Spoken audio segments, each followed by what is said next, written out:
menitik beratkan soal sembahyang mereka. Saya tertarik daripada atas pucuk kepimpinan Syekh Ismail Haniyah. Yang saya pergi dulu tuan-tuan sekalian, saya sembahyang belakang dia, bacaan Quran sangat-sangat istimewa, sedap tuan-tuan. Tuan-tuan kata saya bohong, zaman sekarang tuan-tuan Google kita tengok Syekh Ismail Haniyah baca Quran macam mana. Dia bernasyid pun sedap, so dia sedap tuan sekalian. Lepas 8 rakaat salat tarawih, dia paling belakang dia menyampaikan tazkirah. Rupa dia Ghazah ni tuan-tuan, dia masjid mereka satu hari 5 kali kuliah. Jadi selepas sembahyang seorang akan beri menyampaikan pengisian. Tak pelik sebab mereka ni ramai yang berilmu tuan sekalian. Sana PhD ni biasa tuan-tuan. Tuan-tuan orang PhD biasa sangat sebab mereka memang Arab yang sangat pegang kepada surah Nabi supaya menuntut ilmu. Utluba ilma minal mahdi ilal lahdi. Tuntutlah ilmu daripada buayan hingga liang lahat. Sungguh mereka mengaji kuat tuan sekalian. Muslimin dan muslimat kita masjid banyak, nampak macam gah tapi tak hidup kuliah ilmu tuan-tuan. Berbeza dengan Ghazah. Saya ni pusing satu Malaysia tuan-tuan. Lepas saya tentu kerja Terengganu, pagi esok kuliah kat Terengganu tuan-tuan. Nak boleh tahu tak hidup. Mana saya kagum tempat masjid tuan ni ramai, parking daripada jauh nampak ramai dah, alhamdulillah. Tapi kalau pergi kawasan luar bandar, minta maaf tuan-tuan, minta maaf. Kalau Lembah Kelang seronok lah. Lembah Kelang seronok ramai tuan-tuan. Masjid Jumhuriyah sampai 15 saf salat maghrib. Kalau semalam masjid Kota Damansara, saya forum tuan sekalian. Masjid ni kalau forum subuh pun 1000 orang tuan sekalian hidup. Ustaz Azhar itu kuliah masjid Islam 30,000 orang tuan sekalian. Tak boleh Lembah Kelang. Tapi kalau ke luar bandar tuan-tuan, saya ingat saya dipanggil ceramah di sebelah hulu Terengganu, dekat dengan Don Telemong. Nama kampung pelik-pelik, Kampung Tok Imam Lapor.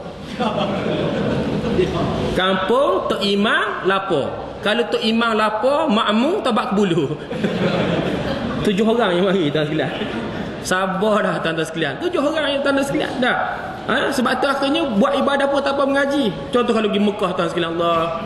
Masa baru ni ramai Mekah tuan-tuan ni. Hantar Kelana Jaya tu ramai mana kat Komplek Haji. Pocik-pocik daripada kampung ramai ke Mekah sebab sekarang untung duk kampung getah mahal, sawit mahal tuan-tuan. Tapi mai ilmu tak hidup. Tapi pocik nak buat haji apa? Pocik nak buat haji apa? Pocik nak buat haji mabrur dia kata. Kita haji ifrad ke tamattu haji ke dia haji mabrur tuan sekalian. Satu hal lah tuan sekalian, di Mekah ni macam-macam cerita tuan sekalian. Kalau kita buat orang umrah ni macam-macam cerita. Bukan cerita remaja, cerita orang tu yang pencen tuan sekalian bawa pergi ke Mekah. Naik bas Mekah Madinah, cepat dah ustaz berhenti, cepat nak buat apa? Cepat dah ustaz nak sembahyang jimak ni, nak sembahyang jimak. Sembahyang jimak. Jimak lain, jamak lain tuan-tuan. Bukan remaja 16 tahun, remaja 60 tahun dah tuan-tuan sekalian. Fardu ain tak lepas lagi tuan-tuan. Dah umrah ramai pergi kampung tuan-tuan. RM14 sekilo getah. Sawit RM8 satu tan, ramai ke Mekah tapi mengaji tidak. Kalau saya bawa tuan-tuan terik pergi ke Mekah, sekejap boleh ramai. Cara dia pakai dengan melancong sehingga di Turki atau Mesir tuan-tuan. Siapa di Mesir satu grup dia bawa kampung Fedah semua ni, dia kata mak cik, dia bawa kat Giza kat piramid tu. Dia kata mak cik, inilah kubur Firaun dia kata. Jawab ketua mak cik Al-Fatihah. Orang tamas dia pula jangan buat malu tuan-tuan. Doa Al-Fatihah kubur Firaun. Jadi benda ilmu sangat hidup. Mereka ni semayang tuan-tuan, masa waktu tak kira semua orang akan bergegas untuk solat di awal waktu. Kagum tuan-tuan. Dr. Marwan yang sebut pemimpin mereka semua masuk solat di awal waktu tuan sekalian. Bahkan kita lihat syurtah polis dia tu buat roblok tuan-tuan, dengan AK-47 dengan tondran dia. Kalau masuk waktu tengok seorang ke depan 4-5 orang, Allah, dengan bubuk sembahyang terus tuan sekalian. Kita tak akan jumpa pemandangan ini tempat lain tuan sekalian. Layaklah mereka berjuang tuan sekalian. Baik, saya kembali cerita tadi, memang azan tidak ada berkumandang di Khaybar. Nabi formasikan tentera Islam di bawah kepimpinan Sayyidina Abu Bakar bin Abdullah bin Abi Quhafah. Hebat dah Sayyidina Abu Bakar, tapi tak boleh buka benteng Khaybar yang kukuh. Hari kedua Nabi beri panji Islam kepada Sayyidina Umar Al-Faruq. Nabi gelar tuan sekalian, kita panggil Abul Futuhat, bapa pembukaan. Hebat Sayyidina Umar, tapi tak boleh buka benteng Khaybar yang kukuh, tak boleh. Malam ketiga Nabi sebut besok panji Islam akan diberikan kepada orang yang Allah dan Rasul sayang kepadanya. Sahabat-sahabat masing-masing tunggu siapa yang dimaksudkan oleh Nabi, orang yang Allah dan Rasul sayang kepadanya. Sahabat-sahabat tunggu penuh debaran, masing-masing harapkan mereka lah. Lepas salat subuh berjemaah besok tuan-tuan, Nabi berpaling ke al-jemaah dan bertanya, Aina Ali? Aina Ali? Mana Ali? Mana Ali? Sahabat berita dok sah paling belakang sekali, dia demam sakit mata kena bengkak merah. Nabi suruh sahabat panggil Sayyidina datang depan Nabi. Nabi dah mengatakan Nabi sapu dengan aliu Nabi, sembuh serta-merta. Sakit mata Sayyidina Ali sampai akhir umur tak pernah kena sakit mata lagi. Ini cerita Ailio Nabi, Asyifa, penyembuh. Ailio Nabi, tuan-tuan sekalian. Kita kalau kawan-kawan sakit mata, jangan duduk main ludah, tuan-tuan sekalian. Bertumbuk free awak dia, tuan-tuan. Jadi muslimin dan muslimat, Nabi beri Zulfiqar, yang pedang peribadi Nabi. Sebab Sayyidina Ali ni dia bukan orang lain dengan Nabi, bukan. Dia merupakan anak angkat Nabi. Nabi gelarkan dia Abu Turab. Nabi pelihara dia tahun di Mekah tu sebab Abu Talib peniaga dia sekali jatuh. Al-Abbas ambil pelihara Ja'far bin Abu Talib, Nabi ambil pelihara Sayyidina Ali. Nabi gelar Abu Turab dan gelar. Dia ni sepupu Nabi, mana adik-beradik dengan Ummu Hani, adik-beradik dengan Aqil bin Abu Talib, adik-beradik Ja'far bin Abu Talib dan sekalian. Jadi dia juga merupakan menantu Nabi kahwin dengan Fatimah dan sekalian. Jadi Sayyidina Ali boleh buka pintu benteng Khaybar yang sangat kokoh. Riwayat menyebut 8 orang sahabat tak terangkat, berat pintu ni tuan sekalian. Tapi Sayyidina Ali karramallahu wajhah, seorang-seorang dia boleh terangkat pintu benteng Khaybar. Gagahnya, kuatnya Sayyidina Ali. Sebab itulah moyang kita orang Melayu mengabadikan kekuatan Sayyidina Ali. Apa dia? Tongkat Ali, tuan-tuan. Jangan lupa tuan-tuan sekalian. Teh O, kopi O tak laku dah, kedai tuan sekalian. Tongkat Ali saja. Jadi muslimin dan muslimat, akhirnya berlakulah pertarungan. Mula-mula al-mubarazah, perang tanding dulu. Panglima lawan panglima.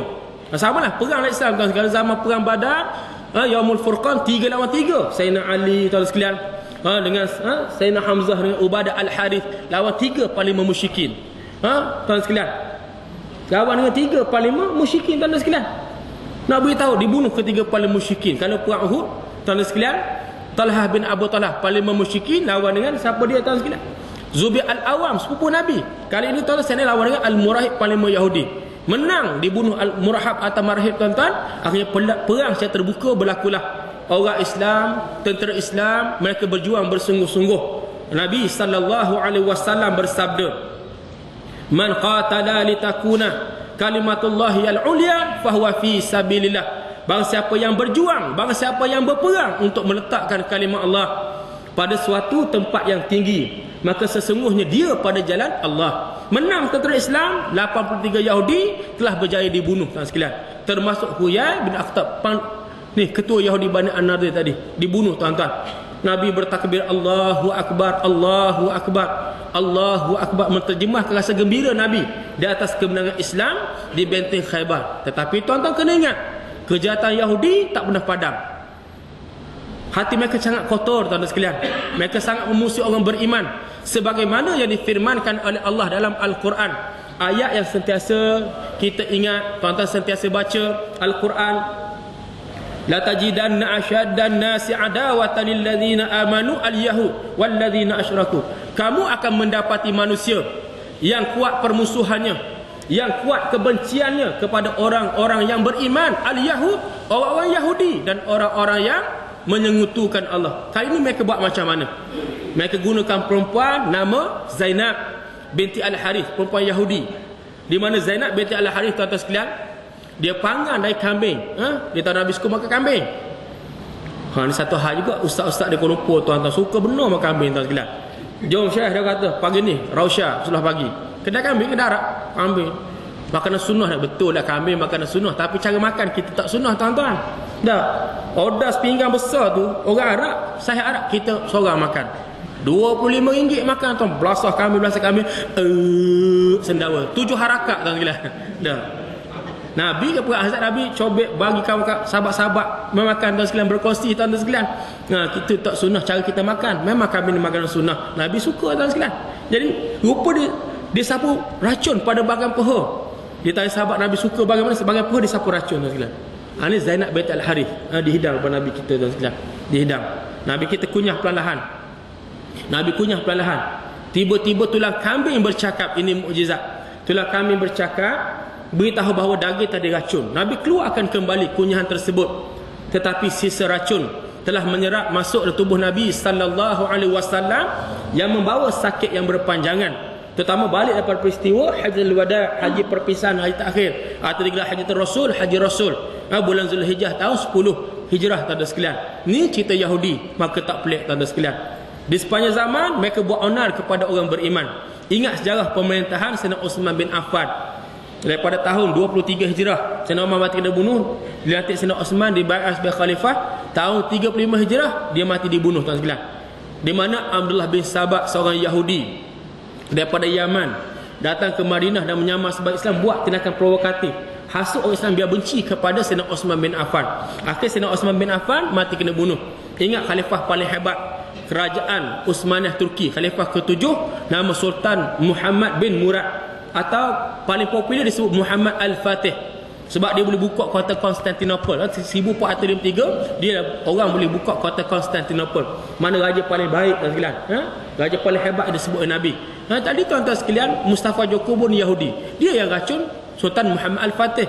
Dan runtuhnya khilafah Islam pada 1 Mac tahun 1924 juga. Tengok Mustafa Kamal. Mustafa Kamal Yahudi, daun nama, daripada Turki, tuan sekalian. Memang dahsyat. Dan ulama yang bangkit ni, tuan sekalian, Syekh Badi'uz Zaman Sa'id Nursi, tuan sekalian, kena penjara, tuan sekalian, pernah dijatuhkan hukuman bunuh, tuan sekalian. Mana Yahudi tidak pernah padam kebencian mereka kepada orang beriman. Tengok tahun 1897 gerakan Zionis ditubuhkan. Dan mereka merancang untuk mereka pergi ke Palestin untuk mereka tubuhkan negara kepada orang-orang Yahudi yang mereka dakwa sebagai tahun ni tempat mereka, tuan sekalian. Muslimin dan muslimat sekalian, runtuh khalifah Islam, yang terakhir mereka pun berhijrah. Mereka hijrah, tuan sekalian. Kena ingat, tuan sekalian, bagaimana ulama yang menggerakkan jihad pertama di Palestin, ulama terkenal Syekh Izzuddin Al-Qassam. Dia ni orang Syria, belajar di Mesir Al-Azhar, orang alim. Dia melihat bahaya pada bumi Isra', bahaya kepada kiblat tamu Islam, maka dia tak balik Syria. Dia pergi duduk di Palestin, di Haifa. Dia buka apa, tuan-tuan? Buka madrasah yang latih pemuda-pemuda untuk berjuang, untuk berjihad, tuan-tuan sekalian. Jadi tuan-tuan sekalian, dia mati syahid dibunuh tahun 1935. Sebab itulah bagaimana Hamas, sayap tentera dia diinspire, diberi nama, diinspirasikan daripada nama Syekh Izzuddin Al-Qassam. Wartawan Metro tanya saya, ustaz apa dia kata Al-Qassam lah, benda dia kata nama tempat ke? Kena cerita balik ni lah sejarah ulama yang berjuang tadi ni. Dia daripada Syria yang juga sekarang sedang berkubang dengan darah. Saya lain kali boleh cerita pada tuan-tuan isu Syria, sebab saya pergi buat misi bantuan ke Syria. Beberapa bulan sebelum Ramadan kita di Syria, sebarang Syria untuk misi bantuan kemanusiaan. Orang Johor kalau dengar ceramah Syekh Dr. Ali Sabuni, jemput ke stadium melawati Shah Alam 9 bulan. Ni orang alim dunia, tuan-tuan ni. 42 buah kitab termasuk tafsir Ruhul Bayan akan datang ke Selangor, tuan sekalian, di stadium melawati. Kita gizah dia, tuan-tuan, cerita apa itu Syria yang merupakan sebagian Syam yang sedang berkubang dengan darah pada hari ini. Tadi apa usia sebut, mengapa kita nak ambil berat ni, tuan-tuan? Nak cerita pasal Palestin, cerita pasal Syria, pasal Rohiyah, mengapa kena ambil berat? Kita semua baca Quran, ibu-ibu sekalian.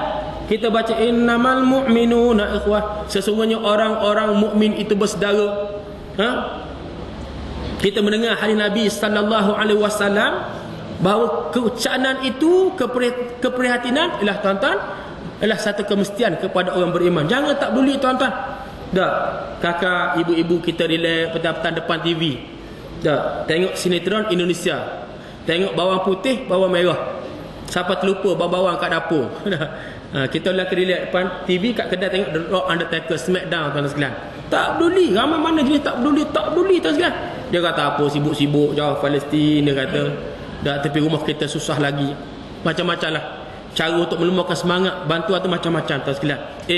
Kita nak beritahu apa hadis Nabi kat kita, tuan-tuan. Hadis riwayat Baihaqi, man lam yahtam bi amril muslimin falaysa minhum. Barang siapa yang tidak mengambil berat urusan kaum muslimin, maka bukan dari kalangan mereka. Ni hadis Nabi ni, tuan-tuan ni. Hadis Nabi, tuan sekalian. Kata Syekh Said Qutb rahimahullah, pemikir Islam, syahid dari Allah tahun 66 di Mesir. Dia kata sempadan kita orang beriman bukan sempadan geografi.